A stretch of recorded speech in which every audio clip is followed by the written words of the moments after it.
Hello everyone, আসসালামু আলাইকুম। আজকে আমরা আলিম স্যারের বইয়ের অনুজীব অধ্যায়টা বিগত বছরের এমসিকিউ সলভ করব। তো দেখতে দেখতে এটা হচ্ছে 4 নাম্বার ভিডিও। যদি তোমরা কেউ আগের 3টা ভিডিও না দেখে থাকো তাহলে অবশ্যই আগের 3টা ভিডিও দেখার পরে এই ভিডিওটা দেখবা। তো আজকে আমরা অনুজীব অধ্যায়টা যত এমসিকিউ আছে সেগুলো সলভ করার চেষ্টা করি। তো প্রথমে যে এমসিকিউটা আছে সেটা হচ্ছে ভাইরাসের বংশবৃদ্ধিতে পোষকের কোন অঙ্গাণু ব্যবহৃত হয়। মনে রাখবা, ভাইরাস অকোষীয়, ভাইরাসের কোনো কোষীয় অঙ্গাণু নাই, কোনো অঙ্গাণুই নাই শুধুমাত্র রাইবোজোম ব্যতীত। যেহেতু রাইবোজোম ব্যতীত মাইটোকন্ড্রিয়া, কোষ আবরণী বা অথবা নিউক্লিয়াস এই অপশনে আছে, এইগুলো কখনো অ্যান্সার হবে না। তারপর 2 নম্বর যেটা কোশ্চেনটা আছে সেটা হচ্ছে ম্যালেরিয়া জীবাণুর বহু নিকাজ বিশিষ্ট অবস্থাকে কি বলা হয়। মনে রাখবা, বহু নিকাজ বিশিষ্ট অবস্থাকে বলা হয় সাইজন্ট। আর স্পোরোজয়েড হচ্ছে আমাদের দেহে মশকের লালাগ্রন্থি থেকে আমাদের দেহে প্রবেশ করে। তাহলে আমরা 3 নম্বর কোশ্চেনটা লক্ষ্য করি, সেটা হচ্ছে স্যার কোনটি মশকের লালাগ্রন্থি থেকে মানব দেহে প্রবেশ করে। মনে রাখবা, স্পোরোজয়েড হচ্ছে মানব দেহে প্রবেশ করে মশকের লালাগ্রন্থি থেকে। Very very important. এবার আমরা হচ্ছে 4 নম্বর কোশ্চেনে যাই। 4 নম্বর কোশ্চেন কি বলছে, কোন বিজ্ঞানী টোবাকো মোজাইক ভাইরাসকে তামাক পাতা থেকে কেরাসন প্রক্রিয়ায় পৃথক করেন। বিজ্ঞান স্টাউই সর্বপ্রথম হচ্ছে টোবাকো মোজাইক ভাইরাস কে তামাক পাতা থেকে কেরাসন প্রক্রিয়ায় পৃথক করেন।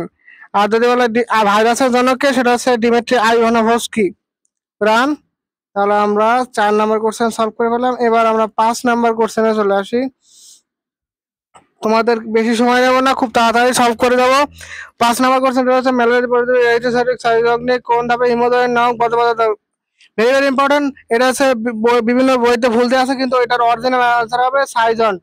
ঠিক আছে, অরিজিনাল আনসার হচ্ছে সাইজন। আর ট্রোফোজয়েড হচ্ছে এক ধরনের ক্ষণস্থায়ী দশা।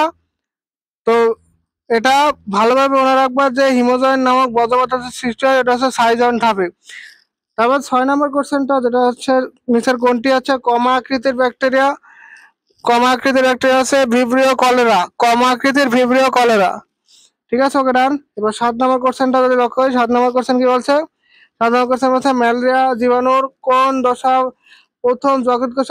এটাও ভেরি ইম্পর্টেন্ট। হয়ে যায় প্রথমে ম্যালেরিয়া পরিবেশ বেসিক্যালি আমাদের যকৃৎকে আক্রমণ করে, সেখানে আমার হেপাটিক সাইজগ্নি হয়, এবং হেপাটিক সাইজগ্নি হওয়ার পরে আমাদের এরিথ্রোসাইটকে আক্রমণ করে, তখন সেখানে এরিথ্রোসাইটিক সাইজগ্নি শুরু হয়। তাহলে মনে রাখবা, ওই স্পোরোজয়েডটা মশকি লালাগ্রন্থি থেকে আমাদের যকৃতে প্রবেশ করতেছে। রান। এবার 7 নম্বর কোশ্চেন শেষ। এবার আমরা চলে আসি 8 নম্বর কোশ্চেন। 8 নম্বর কোশ্চেন কোনটা, কোন ব্যাকটেরিয়া হচ্ছে ভিটামিন উৎপন্ন করে। Very very important. সেটা হচ্ছে ইকোলাই ব্যাকটেরিয়া, বা যেটাকে বলা হয় আমরা বন্ধু ব্যাকটেরিয়া। সেটা হচ্ছে আমাদের অ্যাপেন্ডিক্সেও থাকে ইকোলাই ব্যাকটেরিয়া। এই ইকোলাই ব্যাকটেরিয়া আমাদের এই ভিটামিন তৈরি করে, ভিটামিন কে, ভিটামিন বি12, বায়োটিন, ফলিক অ্যাসিড। এই ইকোলাই এই ভিটামিন গুলো তৈরি করে থাকে। রান। 9 নম্বর কোশ্চেনে চলে আসি আমরা। প্লাজমোডিয়াম ভাইরাসের গ্যামেটোগনি কথা। গ্যামেটোগনি ঘটে মশকের ক্রপে এবং সাইজগ্নি।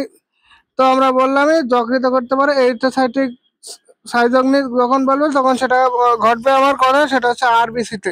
ঠিক আছে, ডান। যদি বলে স্পোরগ্নি কথা ঘটে, তাহলে স্পোরগ্নি ঘটে মশকের লালা গ্রন্থিতে। আর মশকের ক্রপে ঘটে কোনটা, মশকের ক্রপে ঘটে গ্যামিটোগ্নি। তাহলে আমরা 9 নম্বর কোশ্চেন শেষ। এবার আমরা চলে আসছি 10 নম্বর কোশ্চেন। নিম্নের কোনটি ম্যালেরিয়া জীবাণু ডিপ্লয়েড দশা। মনে রাখবা, উ দিয়ে যেগুলো শুরু আছে না, সেগুলো সবই আছে ডিপ্লয়েড দশা। উকিনেট, উসিস্ট, এইগুলো সবই আছে ডিপ্লয়েড দশা। ভেরি ভেরি ইম্পর্টেন্ট এটা। এবার আমরা চলে আসি 10 নম্বর কোশ্চেন তো গেল। এবার 11 নম্বর কোশ্চেন। মনে রাখবা, ব্যাকটেরিয়া ফাস, কোনো শব্দের সাথে যদি ফাস থাকে সেটা একটা ভক্ষণ করা, এবং সেটা ভাইরাসের ক্ষেত্রে প্রযোজ্য। আর এই ফাজ হচ্ছে এমন একটা ভাইরাস যেটা হচ্ছে ব্যাকটেরিয়াকে ধ্বংস করে। তাহলে ব্যাকটেরিয়া ফাজ কি একটা ভাইরাস। ঠিক আছে, ওকে রান। এবার আমরা চলে আসি 12 নম্বর কোশ্চেন। 12 নম্বর কোশ্চেন কি বলছে, এটা হচ্ছে টোবাকো মোজাইক ভাইরাসের আকার কোন ধরনের। টোবাকো মোজাইক ভাইরাস গোল্ড টিভিতে এইচআইভি এবং ডেঙ্গুর প্রসার শিখেছিলাম না। ঠিক আছে, আবার শিখেছিলাম ATM, alpha alpha mosaic, tobacco mosaic virus এবং মামস। এগুলো কি, এগুলো কি ছিল আবার মনে করো। এগুলো ছিল দণ্ডাকার। এখানে ব্যাঙাচি আকার যেটা দেওয়া আছে সেটা ভুল। ব্যাঙাচি আকার শুধুমাত্র টি2 ফাজের যে সিরিজের ভাইরাস গুলো আছে তাদের হচ্ছে দণ্ডাকার ভাইরাস না, তাদের শুধুমাত্র ব্যাঙাচি আকার দেখা যায়। কিন্তু এটার অ্যান্সার কি হবে তাহলে? এটার অ্যান্সার হবে দণ্ডাকার। ওকে রান।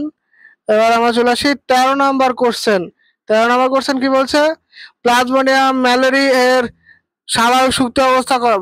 ওরা প্লাজমোডিয়াম ম্যালেরিয়ার সুপ্ত অবস্থা সব থেকে বেশি, কারণ অপশনটা সব থেকে বেশি কোনটা আছে এটাই। 8 থেকে 15 আছে প্লাজমোডিয়াম ফ্যালসিফারাম, বা আর হচ্ছে 11 থেকে 16 প্লাজমোডিয়াম ওভালি, আর প্লাজমোডিয়াম ভাইভ্যাক্স হচ্ছে 12 থেকে 20। ভেরি ভেরি ইম্পর্টেন্ট এই আবিষ্কারগুলো, এগুলো খুব ভালোভাবে মনে রাখবা। এবার আমরা চলে যাচ্ছি 14 নাম্বার কোশ্চেন। 14 নাম্বার কোশ্চেন কি বলছে? 14 নাম্বার কোশ্চেন বলছে নিচের কোনটি ডিএনএ ভাইরাস? ওই যে একটা ঠিক ছিল, টি4 ভাই টি2 ভ্যানিলা হতে প্যারিসে এলো, তাহলে কি হলো? ভ্যারিওলা ভ্যাকসিনিয়া, এগুলো সবই হচ্ছে ডিএনএ ভাইরাস। বাকি যে তিনটা অপশন আছে সেটা হচ্ছে আরএনএ ভাইরাস। এবার আমরা 15 নম্বর কোশ্চেন আসি, সেটা হচ্ছে কোনটি ভাইরাস জনিত রোগ? ভাইরাস জনিত রোগ হচ্ছে জলাতঙ্ক, হচ্ছে র্যাবিস। জলাতঙ্ক হয় র্যাবিস ভাইরাসের কারণে। র্যাবিস এটা বা জলাতঙ্ক হচ্ছে একটা ভাইরাস জনিত রোগ। ধনুষ্টঙ্কার, তারপর হচ্ছে কলেরা, যক্ষা, এগুলো সবই আছে ব্যাকটেরিয়া জনিত রোগ। এবার আমরা 15 নম্বর কোশ্চেন তো হয়ে গেল। এবার আমরা চলে আসি 16 নম্বর কোশ্চেন। কোটায় এক্সপ্লাজেশন কোথায় ঘটে? এক্সপ্লাজেশন মনে রাখবা মশকির কপে ঘটে, ঠিক আছে? ভেরি ভেরি ইম্পর্টেন্ট এটা, এক্সপ্লাজেশন কোথায় ঘটে। এবার আমরা চলে আসি 17 নম্বর কোশ্চেন। কোনটি ক্লাসিত করা যায়? মনে রাখবা ভাইরাসকে ক্লাসিত করা যায় কিন্তু ব্যাকটেরিয়াকে ক্লাসিত করা যায় না। এটা এটা ভাইরাসের জড় এবং জীবীয় বৈশিষ্ট্যের মধ্যে খুব স্পষ্টভাবে বলা আছে। এবার আমরা চলে আসি 18 নম্বর কোশ্চেন। কোন ভাইরাসের কারণে ক্যাফোসি সার্কোমা হয়? মনে রাখবা ক্যাফোসি সার্কোমা হয় হারপিক সিমপ্লেক্স ভাইরাসের কারণে, বা হারপিস ভাইরাসের কারণে। হারপিস ভাইরাসের কারণে ক্যাফোসি সার্কোমা হয়, ঠিক আছে? ওকে রান। এই রিট্রো ভাইরাস কি? রিট্রো ভাইরাস হচ্ছে এইচআইভি ভাইরাস, ঠিক আছে? ওকে রান। এবার আমরা চলে আসি 19 নাম্বার কোশ্চেন। বলছে কোন ভাইরাসে ডিএনএ থাকে? কোন ভাইরাসে ডিএনএ থাকে? ভেরি ভেরি ইম্পর্টেন্ট এটা। এটা অপশনটা বেসিক্যালি একটু ভুল আছে, সেটা হচ্ছে এইচআইভি অ্যান্সার দেওয়া আছে কিন্তু এটা ভুল। মনে রাখবো এইচআইভি, টিএমভি এবং পিআরএস, যে তিনটা আছে আরএনএ ভাইরাস। টি2 ফাজ এটা হচ্ছে ডিএনএ ভাইরাস। তাহলে 19-এর অ্যান্সার কি হবে? 19-এর অ্যান্সার হবে টি2 ফাজ। ডান। এবার আমরা চলে আসি 20 নম্বর কোশ্চেন। 20 নম্বর কোশ্চেন কি বলছে? মশকের লালাগ্রন্থিতে ম্যালেরিয়া জন্মানোর কোন দশা? বলেছিলাম মশকের লালাগ্রন্থিতে কোনো দশাই ঘটবে না, শুধুমাত্র স্পোরোজয়েড থাকবে এবং স্পোরোজয়েডটা আমাদের দেহে প্রবেশ করবে। তাহলে অ্যান্সার কি হবে? স্পোরোজয়েড। এবার আমরা চলে আসি 21 নম্বর কোশ্চেন। 21 নম্বর কোশ্চেন কি বলছে? 21 নম্বর কোশ্চেন কি বলছে? যেটা হচ্ছে টোবাকো মোজাইক ভাইরাস আবিষ্কার করেন কে? এটা হচ্ছে মার্টিনাস রিজার রিং, এটা হচ্ছে টোবাকো মোজাইক ভাইরাস। স্ট্যানলেসে ক্যালাসিত করেন ওয়াল্টার ওয়াল্টার রিড কি করে? ওয়াল্টার রিড করে আমাদের হচ্ছে ওই পিচ জ্বর আবিষ্কার করে, ঠিক আছে? ওকে রান। আর আইভানোভস্কিকে বললামই তো ভাইরাসের জনক বলা হয়ে থাকে, ঠিক আছে? ওকে রান। এবার আমরা চলে আসি 22 নাম্বার কোশ্চেন।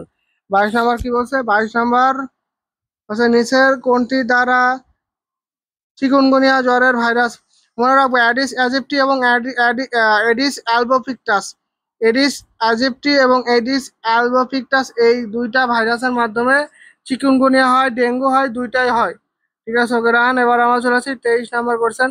23 নাম্বার কোশ্চেন কি বলছে? 23 নাম্বার কোশ্চেন হচ্ছে মানবের ক্যান্সার সৃষ্টিকারী ডিএনএ ভাইরাসকে বলা হয়? মনে রাখবো অঙ্ক মিনস ক্যান্সার, ক্যান্সার সৃষ্টিকারী ভাইরাসকে কি বলবো? অঙ্ক ভাইরাস। এবার আমরা চলে আসি 24 নম্বর কোশ্চেন। 24 নম্বর কোশ্চেন কি বলছে? 24 নম্বর কোশ্চেন বলছে রেইনবো এবং সানাপ ভাইরাস প্রতিরোধী কোন জাত? এরা কলা পেঁপে। তোমার বইতে কিন্তু একটাই শুধুমাত্র ফলের রোগের কথা উল্লেখ আছে, সেটা হচ্ছে পেঁপে। তো এটার অ্যান্সার কি হবে? এটা পেঁপে। এবার চলে আসি আমরা 25 নম্বর কোশ্চেন, সেটা হচ্ছে ভেরি ভেরি ইম্পর্টেন্ট, যে মানুষের ব্যাকবোন ফিভারের জন্য দায়ী কোন ভাইরাস? মনে রাখবা ব্যাকবোন ফিভারের জন্য ভাইরাস আছে ডেঙ্গু ভাইরাস বা চিকুনগুনিয়া ভাইরাস ও হয়ে থাকে। ডেঙ্গু ভাইরাস স্পেশালি ডেঙ্গু ভাইরাসকে আমরা হচ্ছে ব্যাকবোন ফিভারও বলে থাকি। ডেঙ্গু ফিভারকে এটা হচ্ছে এক ধরনের ফ্ল্যাবি ভাইরাস। তাহলে অ্যান্সার কি হচ্ছে? অ্যান্সার হচ্ছে 25-এর অ্যান্সার কি হবে? 25-এর অ্যান্সার হবে সি, বা ফ্ল্যাবি ভাইরাস। এবার চলে আসি 26 নাম্বার। ব্যাকটেরিয়া আবিষ্কার করেন কোন বিজ্ঞানী? ব্যাকটেরিয়া আবিষ্কার করেন লিউয়েন হুক। আর আধুনিক ব্যাকটেরিওলজির জনক বলা হয় লুই পাস্তুরকে। রবার্ট কক্স কি আবিষ্কার করে? রবার্ট কক্স আবিষ্কার করে হচ্ছে যক্ষার যে জীবাণু মাইক্রোব্যাকটেরিয়াম টিউবারকুলোসিস আবিষ্কার করে। ঠিক আছে রান। এবার চলে আসছে আমার 27 নম্বর কোশ্চেন, যেটা হচ্ছে যক্ষা রোগের জীবাণু আবিষ্কার করে Robert Koch. Very very important একটা কোশ্চেন। আমরা 27 নাম্বার শেষ করে বললাম। লাস্ট 3টা কোশ্চেন আছে, সেটা হচ্ছে এবার আমরা চলে আসি 28 নাম্বার কোশ্চেন। ফ্লাজালযুক্ত ব্যাকটেরিয়াকে বলা হয় ট্রাইকাস। আমরা শব্দটা মানে এ শব্দটা যদি কোনো শব্দে বায়োলজির প্রথমে থাকে তাহলে মনে রাখবো সেটা আছে অ্যাবসেন্ট। ট্রাইকাস মানে সেটা আছে ফ্লাজেলা নাই। তাহলে ট্রাইকাস কি হবে? ফ্লাজেলা আছে। তাহলে কোন ব্যাকটেরিয়া সিম জাতীয় উদ্ভিদের মূলে নোডিউল তৈরি গঠন করে? যেটা হচ্ছে রাইজোবিয়াম। তারপরে যেটা হচ্ছে মার্শ ফিভারের জন্য দায়ী। মনে রাখবা ম্যালেরিয়াকে মার্শ ফিভার বলা হয়, জ্বালা জ্বর বলা হয়, অথবা রোমান জ্বরও বলা হয়ে থাকে। তাহলে আনসার কি হবে? মার্শ ফিভার, এটা হচ্ছে প্লাজমোডিয়াম ম্যালেরি। আর যদি বলা হয় ব্যাকবোন ফিভার কোনটা, সেটা হচ্ছে ডেঙ্গু ফিভার। তাহলে আজকে আমরা টুকটুক করে পুরো জীব অধ্যায়ের এমসিকিউ সলভ করে ফেললাম। তো আজকে পর্যন্তই, পরবর্তী ভিডিও নিয়ে আবারও হাজির হবো। তো আজকে পর্যন্ত ভিডিও ভালো লাগলে অবশ্যই বন্ধুদের মাঝে শেয়ার করবো। আসসালামু আলাইকুম।